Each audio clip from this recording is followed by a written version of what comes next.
Mga kapatid, sa pananampalatayang Islam, napakahalaga nito sa atin na maabutan natin ang Yawmul Jum'ah at tayo ay makapagsagawa ng pagsamba dito sa araw na ito.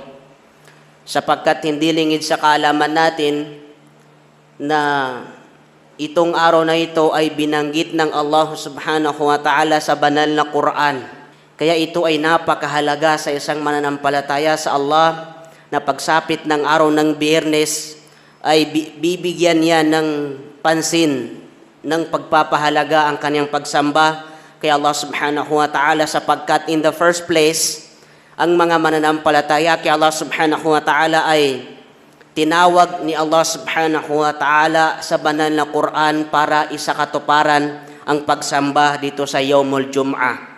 Ito ay madalas natin na binabanggit sa talata sa Quran. Sabi ng Allah subhanahu wa ta'ala, Ya ayyuhalladzina amanu idza nudiya lis-salati min yawmil jum'ah fas'au ila dzikrillahi wajarul bai' dzalikum khairul lakum in kuntum ta'lamun. Ang sabi ng Allah subhanahu wa ta'ala bilang panawagan niya sa mga mananampalataya, o kayong mga may pananampalataya, naniniwala kay Allah subhanahu wa ta'ala, kapag marinig niyo ang panawagan, maalala niyo ang panawagan sa Yawmul Jum'ah.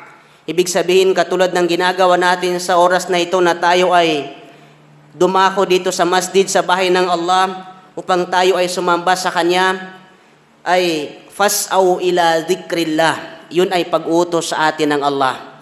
Sabi ng Allah, magmadali kayo, sabi ng Allah, sa pag-aalala sa Kanya. Fas'au ila dzikrillah, magmadali kayo, sabi ng Allah. Yun ay fi'lun amar.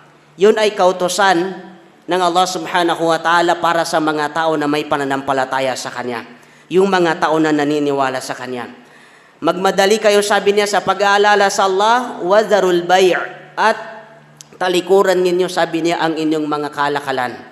Anumang mga tindahan, mga negosyo, anumang trabaho sa opisina, anumang pinagkakaabalahan ng isang tao, marapat na itong iwanan bilang pagpapahalaga niya sa pagsamba niya sa Allah subhanahu wa ta'ala dito sa Yawmul Jum'ah, sapagkat sabi ng Allah, Zalikum khairul lakum in kuntum ta'lamun, higit na mas mainam sa inyo, sabi ng Allah, ang pagsamba sa akin sa araw ng Biyernes kumpara sa anumang mga bagay na pinagkakaabalahan natin, mga transaksyon, mga personal na bagay na ginagawa natin sa araw ng Biyernes.